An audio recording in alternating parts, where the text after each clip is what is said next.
When did you write your first book? In 1980. It came out in 1982. Did you always want to be a writer? No, I didn't. For many years, I wanted to be a graphic artist. Were you always good at writing? Well, my first grade teacher wrote, "Cheryl is good at everything except making up stories." Did you like your first grade teacher? I can't remember. When did you start to write?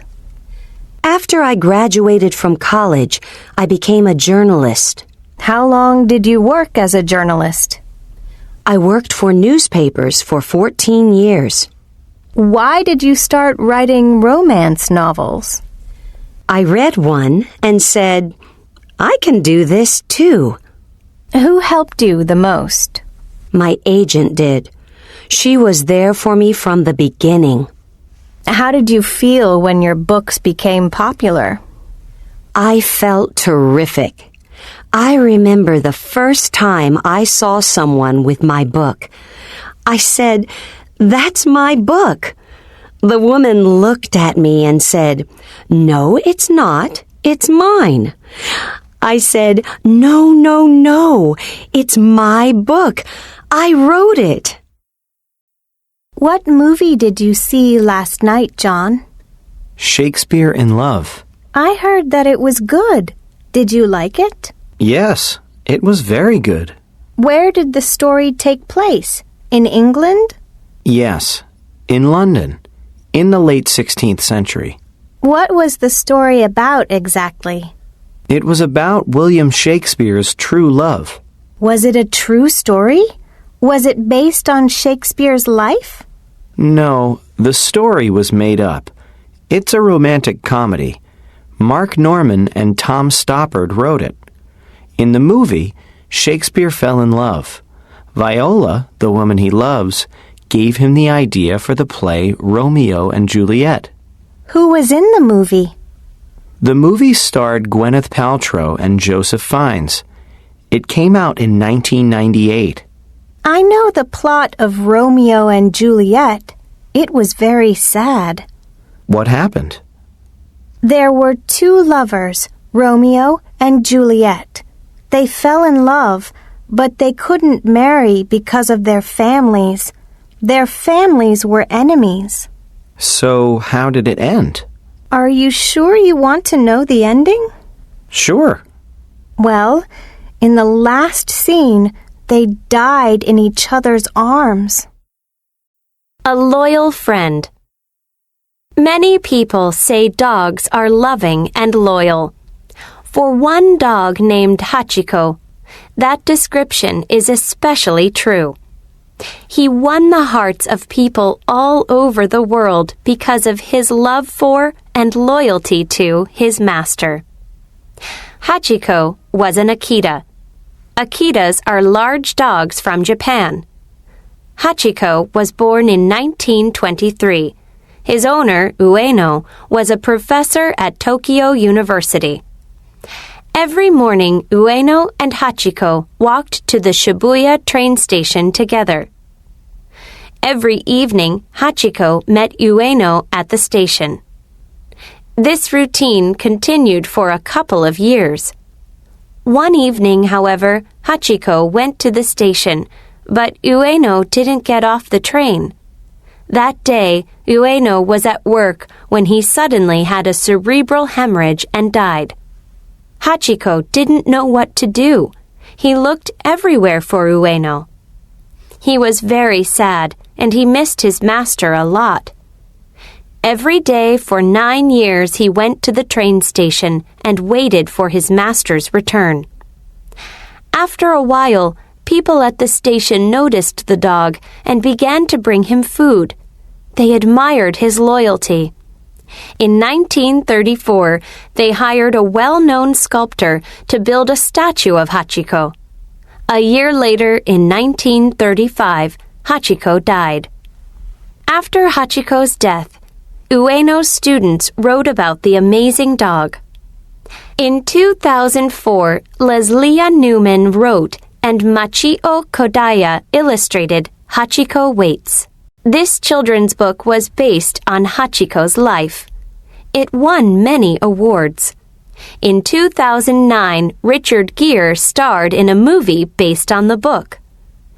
These days, when people are near the Shibuya train station in Tokyo, they often say, "Let's meet at the statue of Hachiko." One thing is certain. People will never forget Hachiko. Let's watch Win a Fortune. It's on in 2 minutes. Okay. Good evening and welcome to Win a Fortune. With us tonight are Jim Da Silva from Naples, Florida, and Amy O'Donnell from Racine, Wisconsin. Jim, Amy, press the button as soon as you know the answer. Then give 3 more correct answers on that topic and you win $5,000. Okay, now, our first question is in the field of art. Who painted the famous painting, The Night Watch? Okay, Amy. Rembrandt. Good. Next, in what century did Rembrandt live? The 17th century. Great. You're doing very well. Now, where was he born? In what country? In Holland. Good. Now, you have just one more question to answer. What is Rembrandt's family name? I don't know. It's Van Ryn. I'm sorry, Amy. It's Rembrandt van Rijn. Rijn is spelled R-I-J-N. Hey, you're good, Roger. Our next question is in the field of music. Who did John Lennon marry? Jim? Yoko Ono. Correct. Now, what was the name of John Lennon's group? The Beatles. Good. Now, 2 more correct answers, and you win. Where did the Beatles come from? Liverpool, England. Right again. Now, for our final question. When did the Beatles make their last appearance together? 1965? He's wrong. It was 1966. I'm sorry, Jim. It was 1966. You're pretty smart, Roger. Why don't you go on the show? Maybe I will, Carolina. Maybe I will. Why we go to college. Letters to the editor. To the editor. A week ago, President Clark announced plans for a new fitness center for our college. I love the idea. It's going to give us a chance to exercise and to relax before and after classes. College is not just a time to sit in a library and study. It's a time for us to make our bodies and our minds stronger. When the gym is ready to use, I'm going to go there every day. Yes, we're going to pay for it. There is going to be a tuition increase. But, in my opinion, a gym is going to improve our lives.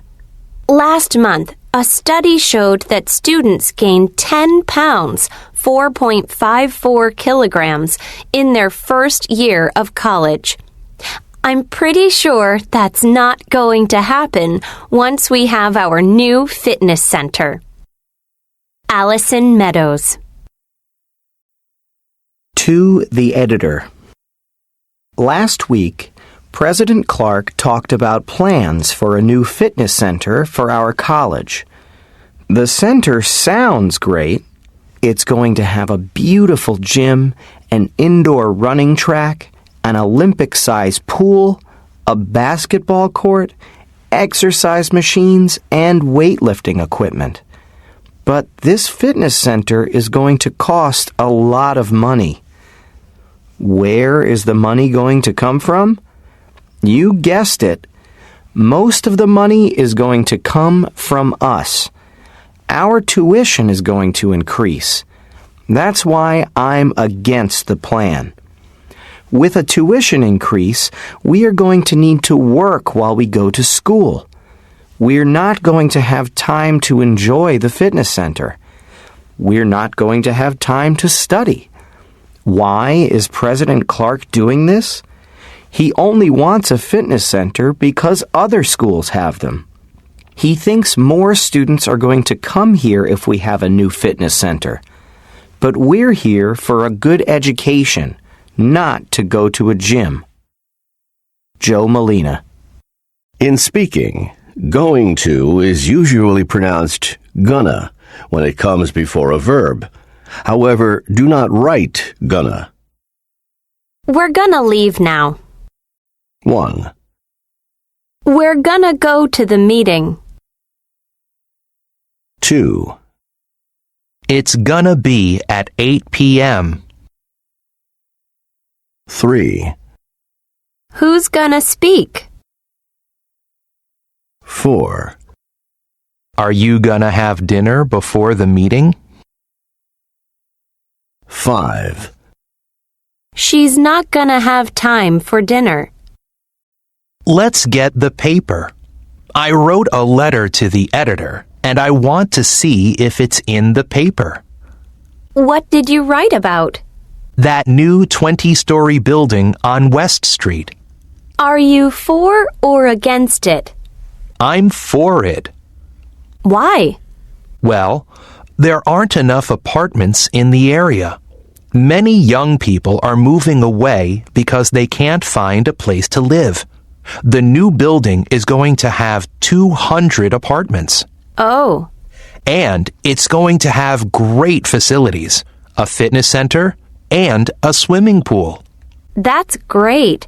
Can anyone use the facilities? That's what they say. And there are gonna be shops on the street level. But there's gonna be more noise and traffic. It's not gonna be so bad. It's certainly gonna spoil the view for people in nearby homes. That's true, but I still think it's gonna improve the area. The World in 2050. Future Science magazine asked scientists to make predictions for the year 2050. What will we eat? How will we look? How will we travel? How long will we live? Here are their predictions. 1. More people will be vegetarians. They won't eat any meat or fish. 2. Robots will cook our meals. We won't spend a lot of time in the kitchen. 3. There will be a cure for the common cold. 4.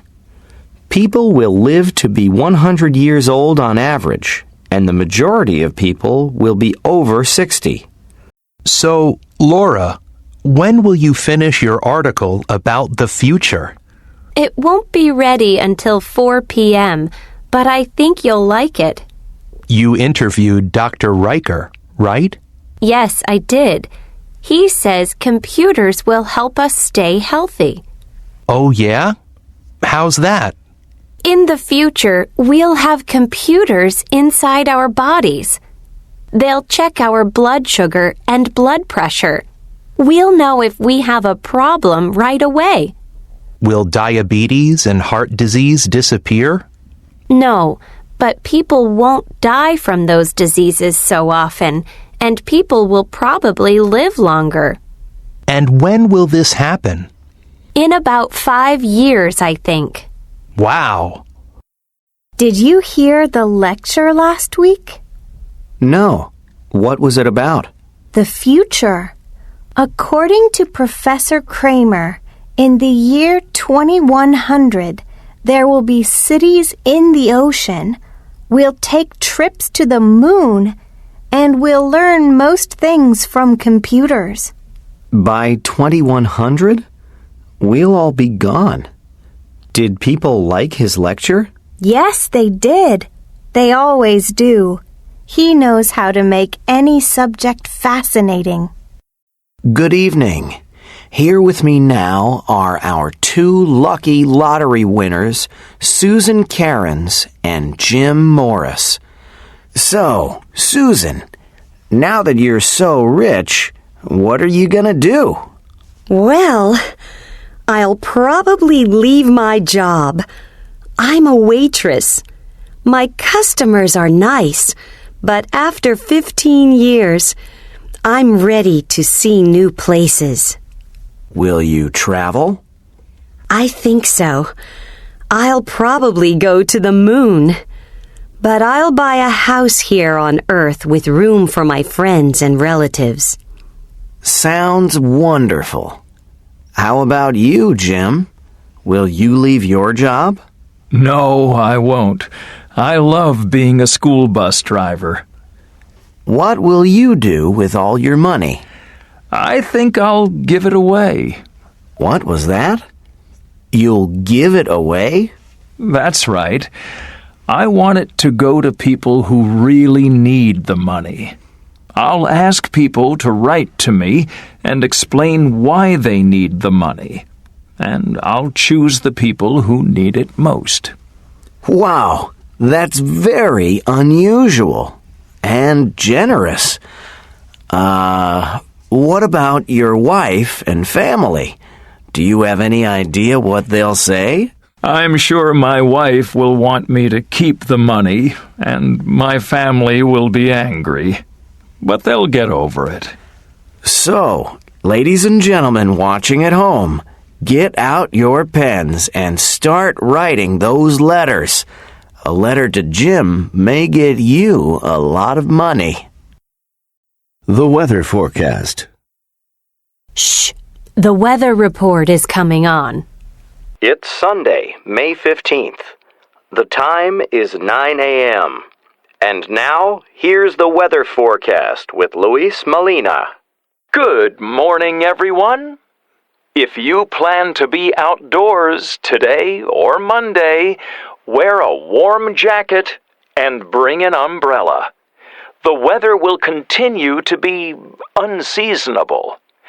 Today will be cold and windy, and heavy rain will begin tonight or tomorrow. For your morning commute, there may be flooding on the highways. So, if you can, take public transportation. And don't put away those umbrellas too soon, because we'll have more rain on Tuesday and Wednesday. By Thursday, the weather may become milder, with only a 20% chance of showers. We might even see some sun. But until then, my friends, my best advice is to stay indoors with a good book or movie. I have soccer tomorrow. We might not play. Don't be too sure. You may still have a game. The meteorologist is often wrong. Remember last Friday? He predicted a beautiful day, but it was awful. And last week, he said we might have a major storm. It turned out to be sunny and dry. Well, I think it will rain tomorrow. Will you watch the game in the rain? I might, but I just hope you don't play in the rain. Well, I hope we do. Remember the last time it rained? We played in the rain and we won. Jack, your suitcase is so heavy. Are you sure you need everything? Oh, yes. I'm pretty sure I need everything. Boots? We may go mountain climbing. Crater Lake National Park has some great trails. Well, in that case, I'll take mine too. What about this raincoat? It might rain. Do you need 2 hats? Yes. I have a sun hat because it might be very sunny, and a rain hat in case... I know. It might rain. Jack, you packed 2 heavy books. When are you going to read them? At night. Sometimes I wake up during the night. I like to have something to read. And why the sports jacket? You won't need to dress for dinner. Just in case we go to a fancy restaurant. Well, these days the airlines are very strict. You may have to pay extra if your suitcase is too heavy. Oh, really? I may not need so much. I might not take the jacket. And maybe I'll forget about this book. And maybe... That's a good idea. The right career for you. Some people love going to work each morning, but other people hate it. Most of us spend many hours at work, so a career choice is very important. Bob wants to be a park ranger. He says, "I enjoy being outdoors, and I like talking to people. I'm very interested in plant and animal life." Rita plans on becoming a chef. She says, "I like working with my hands, and I love to prepare meals. I know it's going to be hard work and long hours, but I definitely don't want to sit at a desk in an office all day." Kate hopes to become a high school science teacher. She says, "I enjoy working with teenagers, and I want to have time for myself." Her parents wanted her to become a lawyer, but she doesn't want to work long hours, and she doesn't want a lot of stress in her life. Here are a few questions to consider before you choose a career. What are your talents? What do you enjoy doing? How can your abilities and interests pay you the salary you expect to make? How do you like to work? Do you like working with others? Do you prefer working alone? How do you handle stress? Do you hate competing? Do you hate meeting deadlines? Do you do well under pressure? How much time do you want to spend with family and friends? These are just a few questions to help you find the right career. Do you like acting? Yes, I do. I really enjoy performing in front of people. Is it hard to find work as an actor? Very hard. Many people want to become actors. You need to have talent, patience, and luck.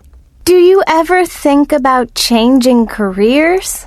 No, I refuse to give up my dream. I keep trying out for parts. I think I'm a great actor, and I plan on showing the world. Good afternoon. My name is Henry Trin. I want to tell you a few things about my job. I'm a designer for XZO Design Company, and I love going to work.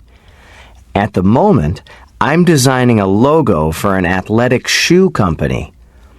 Logos are really important because people remember companies with good logos. Think about Apple and Coca-Cola. I'm sure you know their logos. When I design a logo, I have 2 rules. First, I want to keep it simple. And second, I try to match the colors to the product. For designers, color is very important. For example, studies show that when people see red, they want to eat more. So, many restaurants like McDonald's use red in their logos. When people see blue, they feel calm. So banks like to use blue because it makes their customers feel safe and secure. The psychology of color is not always easy. Men and women have different opinions about colors, and different cultures have different opinions about colors too. When a business hires me, I try to ask a lot of questions, and I try to understand the business and the customers. Designers usually like to work in teams, and good design teams make a lot of money. So for those of you who like art and design, why don't you think about becoming a designer? Cassandra's Food Reviews. Alhambra. Spices are the reason people come to Alhambra. The flavor of ginger, garlic, cumin, and lemon make the chicken in a pot our favorite choice. Another great choice for the main course is the lamb with ginger. There isn't any pork on the menu, but there are some delicious dishes with beef, chicken, or lamb. The portions are small, but the food is tasty. The appetizers are great. We especially like an appetizer called zalouk. This is a salad made of eggplant and tomato. For dessert, we recommend the almond cookies. The restaurant is beautifully decorated, and the dishes are beautiful to look at.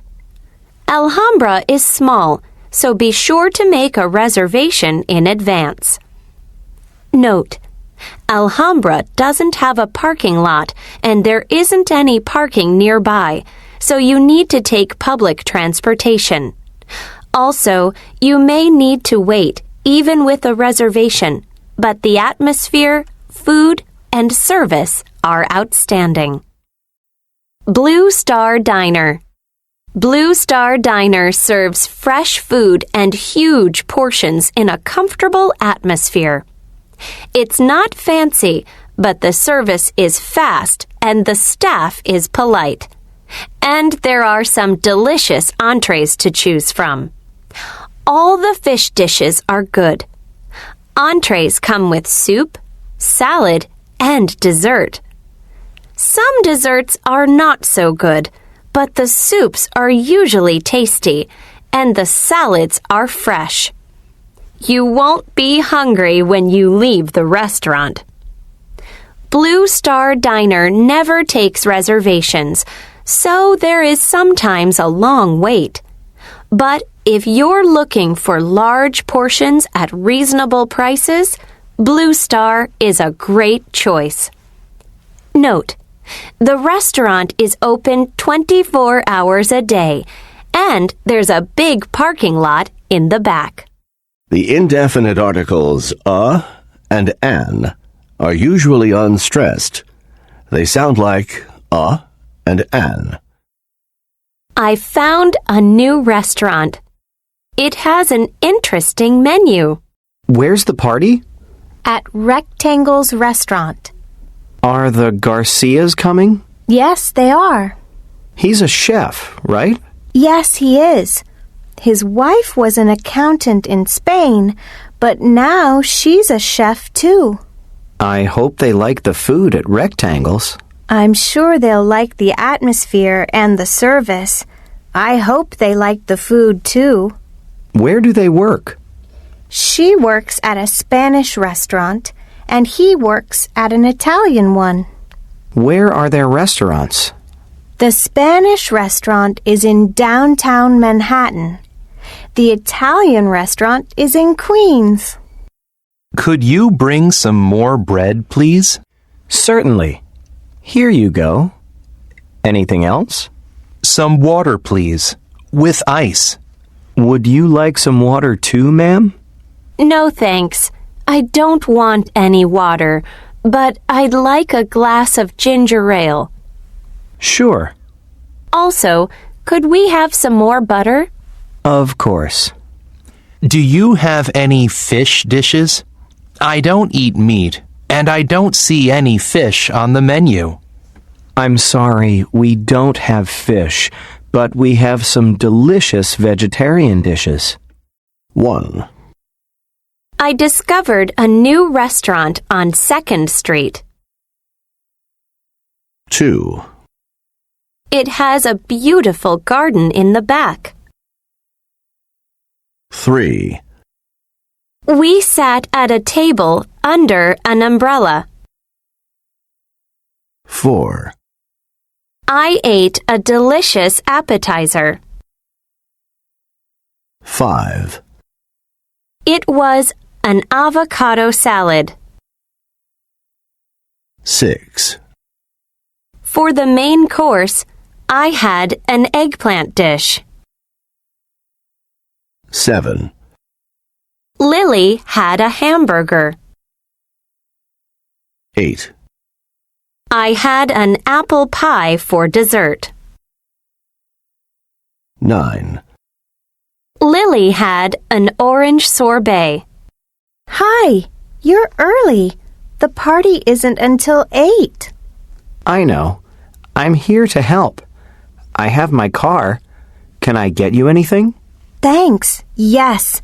We need soda and chips, and a jar of hot salsa, and 3 cans of tuna fish. How about ice? Good idea. Get some ice. Okay, I'll be back soon. 30 minutes later. Here you are. Here's the soda, the chips, the salsa, the tuna, and the ice. There's a small problem. A problem? What's the matter? This is tuna for cats. Oh, no. It's okay. I can return it. I feel sick. Why? You didn't eat it. Not today. But this is the tuna I usually eat. Meow, meow. Are you turning into a cat? International desserts. Once a month, students in Robert Fertitta's English class bring a dessert from their country. Wasana and Carlos are 2 students in Robert's class. Carlos, try some of my dessert. It's very popular in Thailand. Okay. Thanks, Wasana. How much do you want? Just a little. That's enough. It's not bad. What do you mean, not bad? It's delicious. Actually, it is pretty good. It's just that color. I don't usually eat purple rice. What's in it? Well, there's white and black rice, coconut milk, sugar, salt, and mangoes. It's not hard to prepare. Maybe I'll try to make it. How much rice do you use? A cup of white rice and a cup of black rice. The black rice gives it that dark color. How much coconut milk? 2 cups. And how many mangoes? 3. I love mangoes. I have a few in my refrigerator right now. I have an idea. I'll buy the rest of the ingredients and watch you prepare the dessert. Okay, but then you have to show me how to make those delicious cookies from Colombia. You mean the ones with the dulce de leche filling? I can't. I just go to the grocery store and buy them. They sell them all over my neighborhood. Can you tell me how to make your berry dessert drink? Sure. First, buy a can of chickpeas, a container of orange juice, a pint of fresh strawberries, and a jar of honey. And then what do you do? I put the can of chickpeas, 1.5 cups of orange juice, 2 cups of strawberries, and 2 tablespoons of honey in a blender. When it's smooth, I add 6 ice cubes. Then I blend it again. It's delicious. This baklava is delicious, Murat. Thanks. It's my mom's recipe. Is she willing to share it? Sure. Well, I'm taking notes. Okay. First, preheat the oven to 350 degrees and put butter in a large pan. You need a cup of butter for that. Got it. Then mix a little cinnamon and a lot of nuts. Wait a second. Don't say a little and a lot. Give me the exact amounts. Okay. Mix a teaspoon of cinnamon and a pound of nuts. chop the nuts. Is that a pound of nuts? Right. Then place 2 sheets of phyllo dough in a pan and... What's phyllo dough? It's a very thin dough. These days, you can buy phyllo dough at any supermarket. That's good. So put 2 sheets of phyllo dough in the pan and put the cinnamon and nut mixture on it. Then add more phyllo dough and more cinnamon and nuts. Continue until you use up all the nut mixture. Is that it? Layers of dough and the nut mixture? Well, that's the main part. Then bake the baklava for 50 minutes. While the baklava is baking, combine 1 cup of sugar and 1 cup of water in a small pan. Bring it to a boil. Then stir in a little honey and a little vanilla extract. Oh, I forgot. You want the exact amount. Stir in half a cup of honey and 1 teaspoon of vanilla extract. Reduce the heat and simmer for 20 minutes. Let me repeat. 1 cup of sugar, 1 cup of water, and a cup of honey. No, half a cup of honey. Oh, and a teaspoon of vanilla extract. Right. Then remove the baklava from the oven and put the syrup on top. Cool it completely before you serve it. Thanks so much. I'll let you know how it turns out. No, you won't. What do you mean? You'll bring me some baklava to taste. Oh, of course. Dream locations. Miami Beach, Florida. Some people call my town the American Riviera. Other people say it's the Latin Hollywood. For me, it's a great place to live. We have sunny weather, beautiful beaches, and palm trees. From January to March, the sky is blue, and the temperature is in the 70s Fahrenheit, 20s Celsius. There are a lot of water activities. The nightlife is great, and it's a very cosmopolitan area. But it's not perfect. In the summer months, the weather is hot and humid, and storms are common. Public transportation isn't very good. There are too few buses, and there isn't a subway, so there's often too much traffic. In addition, there aren't enough jobs. Unemployment is often high, and salaries are often low. Some say that in Miami, they pay you in sunshine. But if you have a job and you like warm weather, beautiful beaches, and a lively nightlife, Miami Beach is a great place to live. Jeff Medina. Tromsø, Norway. I find most cities have too much traffic, pollution, and crime.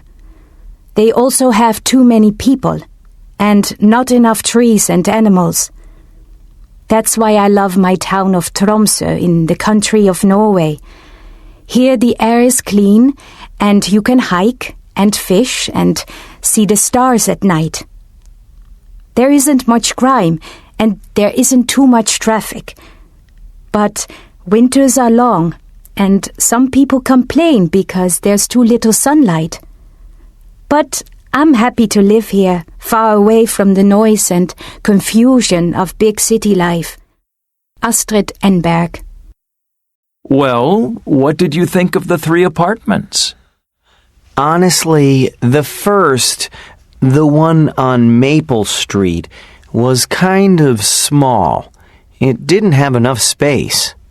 And there were too few closets, but it was on a beautiful street. Okay, how about the second one? The one across from the park? That was the right size and had a great view, but there was too much noise, and there were too many people all around. Did you like the last apartment? Yes, I liked it a lot. There was enough space for us, and there wasn't too much noise. I'd like to go there again. How about you, Sandy? What did you think of it? I agree with Ben. The only problem was the kitchen. It had too few cabinets. That's true, but I can build some cabinets. There was enough room for them. Okay, I'll make an appointment to see the apartment again. Is Saturday morning okay? Yes, that would be great. Thank you. Global business. As an international business person, you should learn the customs of any place you are doing business. You don't want to insult someone because of your inappropriate behavior. Here are a few suggestions for business people headed for Chile or Egypt. Let's start with Chile. First of all, timing is important. When should you go? Chileans usually take vacations in January and February, so you'd better not plan your business trip at that time.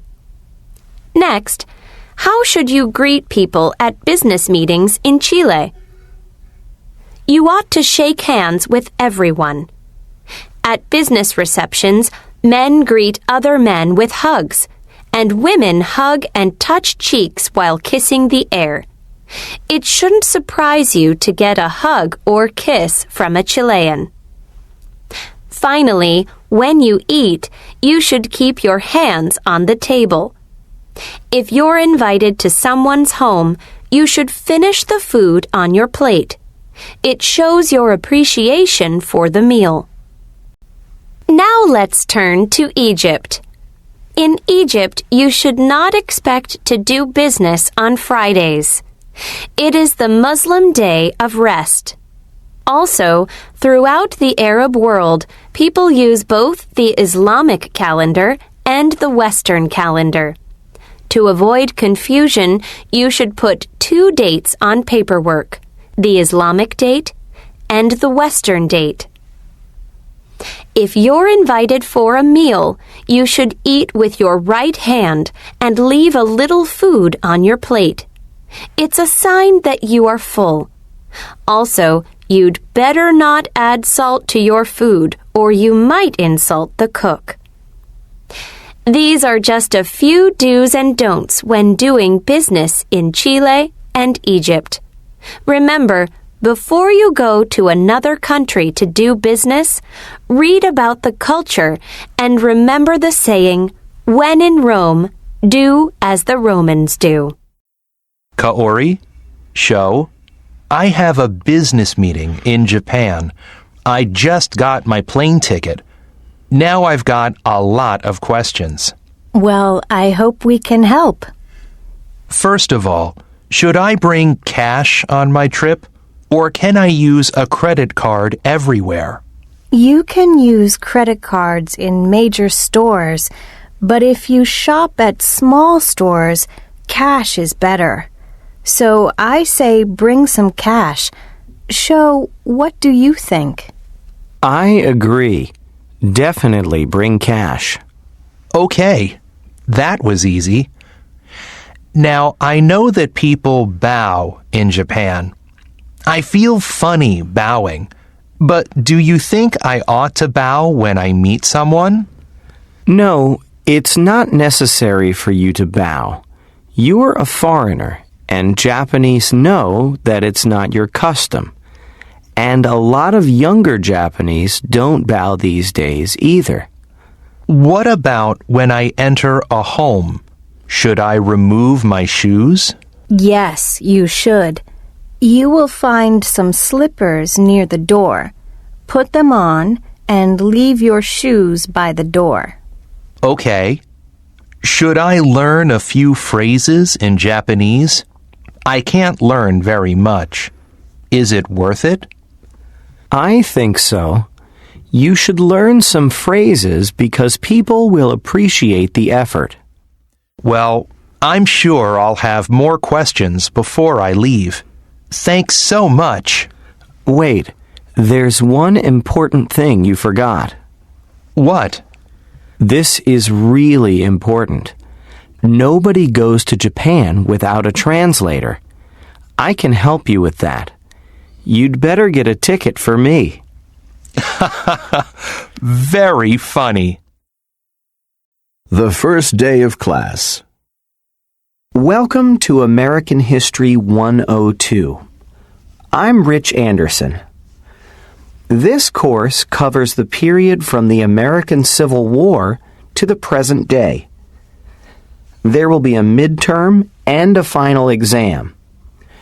Your average of the two tests has to be 65% or above to pass this course. In addition, there is a term paper. The term paper must be at least 10 pages, and you have to include a bibliography. Here's more information about the term paper. Now, are there any questions? Yes? When is the term paper due? You have to hand it in by the last day of class. That's December 15th. It must not be late. You should hand in an outline by the 4th week of the term. My email address is on the board. You can email the outline to me. You don't have to give me a hard copy. However, I would like a hard copy of your paper. Any other questions? Yes? Last semester, we didn't have to buy a textbook. Is there a textbook for this course? Oh, yes. The textbook is called American History from the Civil War to Today. Who's the author? I am. Do we have to buy the book? Only if you don't want to fail the course.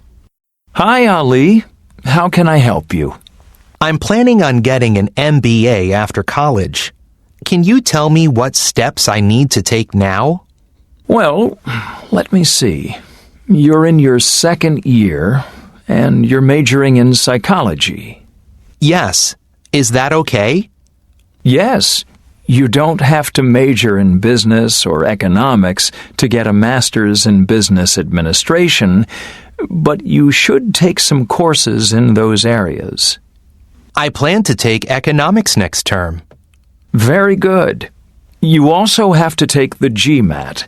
That's a test of your ability in English and math, and it's a requirement for all business schools. It's very important. Any other questions? Do I have to go to graduate school right after college, or can I work for a while? You don't have to go to business school right after college. Many schools actually prefer students to get some work experience first. Really? Yes. One more thing. You have to get good grades. I see you're doing well in all your classes, so keep up the good work and you'll be fine. Thank you. A Tale of Two Portlands. There are two beautiful U.S. cities named Portland. One is in Maine and the other is in Oregon. Maine is on the east coast of the United States, while Oregon is on the west coast. Both Portlands have ports, but Portland, Maine has an ocean port with beautiful ships, shops, and restaurants. This port is more popular than the Oregon port. Portland, Oregon, at 173 feet, 53 meters above sea level, is higher than Portland, Maine. Both cities are not very big, but they are bigger than any other city in their states. Portland, Maine has a population of about 66,000. Portland, Oregon is much larger, with a population of about 620,000. What's your guess? Which Portland is colder, Portland, Oregon, or Portland, Maine? Did you guess the Portland in Maine? If so, you are correct. Portland, Maine is a lot colder in winter, but both cities have comfortable climates in summer. Both Portlands offer a nice lifestyle with places to walk, bike ride, and eat. They also have mountains and an ocean nearby. Portland, Oregon is a city with different neighborhoods with different personalities. It's much more diverse than the other Portland. But Portland, Maine, founded in 1633, is much older than Portland, Oregon, founded in 1845. You may wonder why the two cities have the same name. There's a reason. Each of the two founders of Portland, Oregon, wanted to name his new city after his hometown. One man came from Boston, Massachusetts. The other came from Portland, Maine. They tossed a coin, and the man from Portland, Maine won. Wow, Fogville looks different. You can thank our mayor. He's working very hard to make this a green city. Really? How? Well, it's a lot cleaner than it was. How did that happen? We pay a $40 fine if we drop a piece of paper on the street. Well, it's working. The place is spotless, and downtown looks livelier than before. That's because more people are using the area. And look at the buses. They're bigger, and the seats are more comfortable. There are more buses and more bus stops, too. These days, it's a lot easier to take the bus than a car. Are the buses electric? Yes, they are. I guess the air is cleaner than before, too. It is. As you can see, there aren't many cars around here. How come? Parking is harder than before. Actually, it's almost impossible to park. So no one drives. We have bicycle lanes, and many people are moving downtown and walking or biking everywhere. Remember West Park? I remember it wasn't very safe. You should see it now. It's cleaner and safer. And there are vegetable gardens. People can get a little land and do some gardening. How about East Park? Unfortunately, East Park is worse than before. It's more dangerous than ever. It's also dirtier than before. But in time, I'm sure our mayor will fix it up. You really like the mayor. Yes, I do. Who is he? My uncle, Paul Steiner. Public speaking. Last year, my boss asked me to give a presentation. It was a nightmare. I hate speaking in front of a large group, and I always get nervous. Also, I had to prepare quickly. I had only 2 days to get ready. The day of the speech came. There were 40 people in the room. My manager was there, and my coworkers. I wanted to run out of the room, so I spoke fast and I didn't look at anyone. Instead, I read from my paper. I was afraid to tell a joke. I wanted to sound smart, so I gave too many facts. I used big words and long sentences. People clapped politely, but I knew my speech was awful. The next time I gave a speech, I asked a friend for help. She helped me to focus on 3 ideas, give good examples, and tell jokes. In my next speech, I spoke slowly and clearly. I thought carefully about everything I wanted to say. I spoke honestly, and I added a few personal examples. I only said things I really believed. I looked at my audience, and I smiled at the right times. This time, the applause was long and loud. I connected well with the audience, and I felt good. People gave me their time, and I gave them a speech to remember. You're ready to give a speech. You have a good beginning, an introduction that your audience will pay attention to, and a good ending or conclusion. You also have a couple of good jokes. What else should you do? Here are some more tips to help make a good speech a great one. First of all, Remember to look directly at a few people in the audience. Your eyes can make your audience feel involved. Second, speak confidently. Show your audience that you really believe the words you're saying. Third, dress appropriately. Remember your audience will be looking at you the entire time. Fourth, speak freely and use natural language. Don't read your speech, and don't show a PowerPoint slide with a lot of writing on it. Finally, summarize your talk and thank your audience sincerely. Nothing is good enough for Maria. You and your coworkers meet at a restaurant.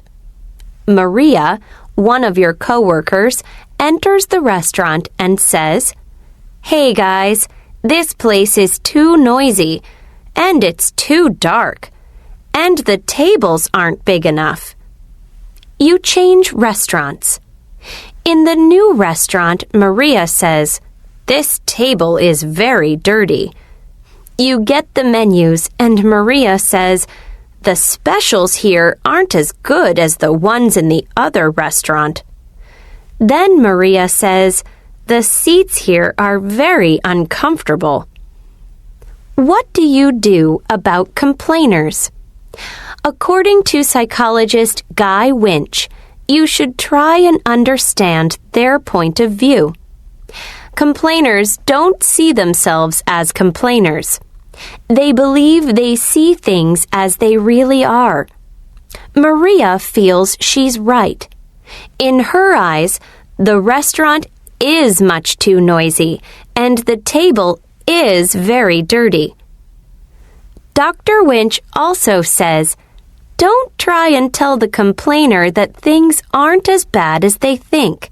It's better to try and understand them and say sincerely, "I see what you mean." Sometimes we find that the complainer causes us to complain. Now we're as bad as the complainer. But is it always bad to complain? Some studies show that complainers live longer than people who don't complain. And complainers point out problems and look for solutions. When we improve a situation, we feel stronger and happier.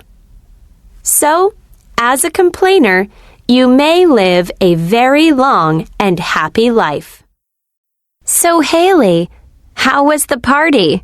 I had a great time, but there were problems with the place. The air conditioner didn't work well, so it was too hot in the room. How was the music? Good, but the refreshments were awful. The appetizers were too salty, and the desserts were too sweet, and there wasn't enough ice, so the drinks weren't cold enough. Too bad. Also, there weren't enough chairs. Most of us had to stand, and the room wasn't big enough. It was big enough for 20 people, but 35 people came. But I still had a lot of fun. Your mom sent me a picture of you, and you looked very beautiful. I just wondered about those shoes. Weren't your heels too high? How could you dance? They were very comfortable, and I danced all night. Jeff got a great job offer in Lakeville, but I don't want to move. Why not? Well, the schools in Lakeville aren't as good as the schools here in Middletown. But you don't have children. We may one day, and in Lakeville the shopping isn't as convenient as it is here. Shopping in Lakeville is just as convenient as shopping here. Sometimes I even go there to shop. Well, the parks aren't as beautiful as they are in Middletown, and the people aren't as friendly as the people here. The people in Lakeville are just as friendly as the people here. 3 of my coworkers live in Lakeville, and they're great. How can you say that people there aren't friendly?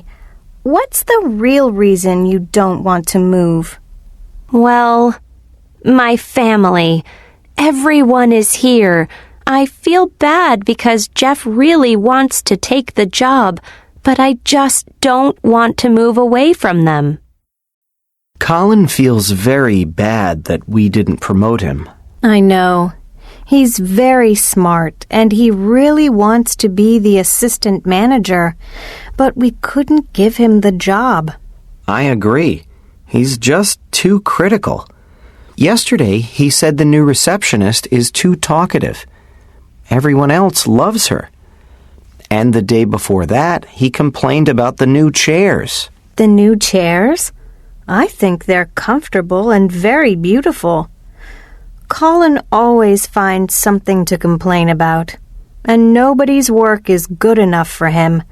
And he's not very helpful. No one goes to him with a problem. Yeah. I feel good about Maria, though. She's very smart and confident, and she brings out the best in others. Also, Maria always does what she says she will do. Colin is also not as reliable as Maria. You can't always depend on him. Sometimes he says he'll do something, and he doesn't. And he's not as punctual as Maria either. Maria is always on time. Colin is often late. Maria is also very enthusiastic. She makes people feel good about themselves and the company. I think we made a good choice. I agree. Maria is helpful, enthusiastic, and reliable. She's a real team player. The penguin. The penguin is one of the easiest birds to recognize.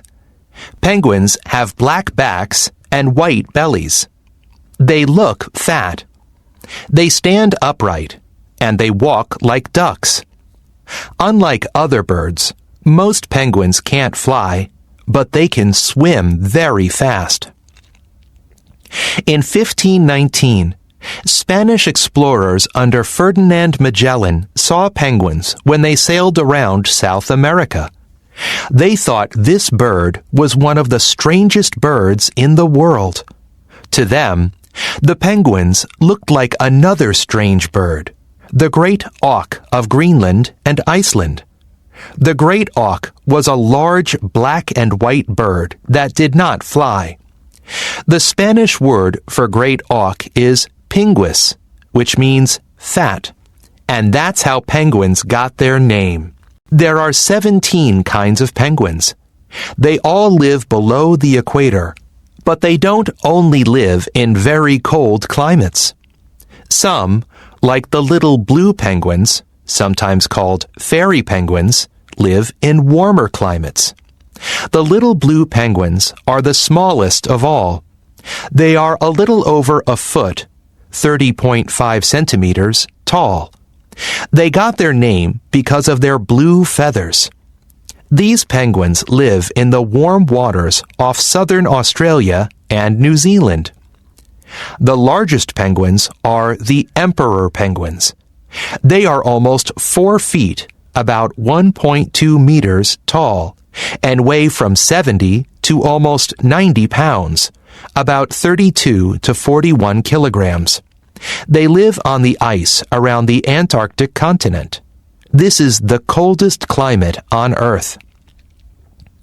Of the 17 different species of penguins, the macaroni penguins have the biggest population, while the Galapagos penguins have the smallest. In fact, some scientists worry that the Galapagos penguins may become extinct. People say penguins are the cutest, the funniest, and the most loved birds. They also say they're the most formal.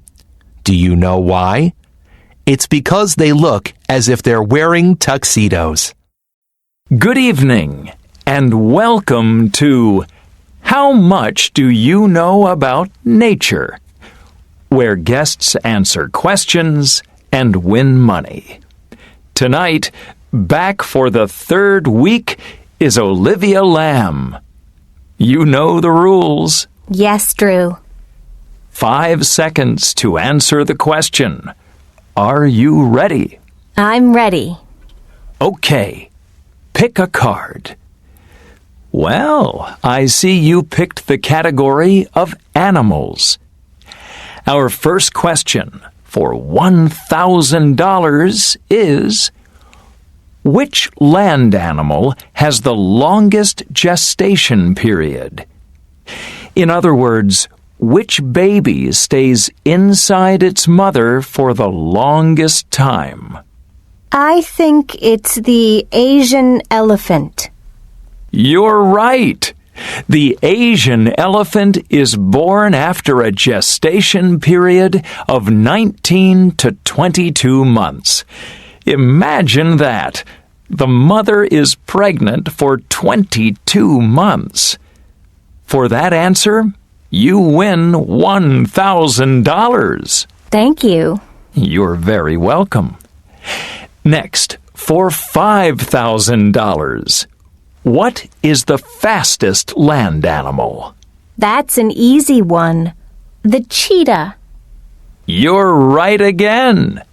They can run up to 70 miles an hour.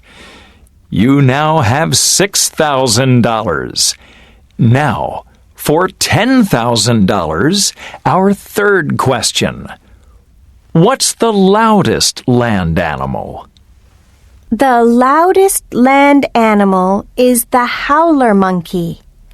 You can hear this monkey from 3 miles away. Excellent!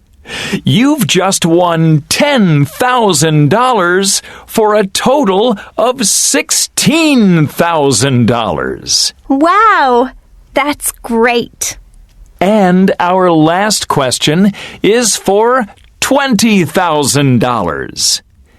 This creature kills more than 1 million people each year. Is it the mosquito that carries malaria? Yes, it is. Fantastic! And for that, you win $20,000 for a grand total of $36,000. Congratulations, Olivia.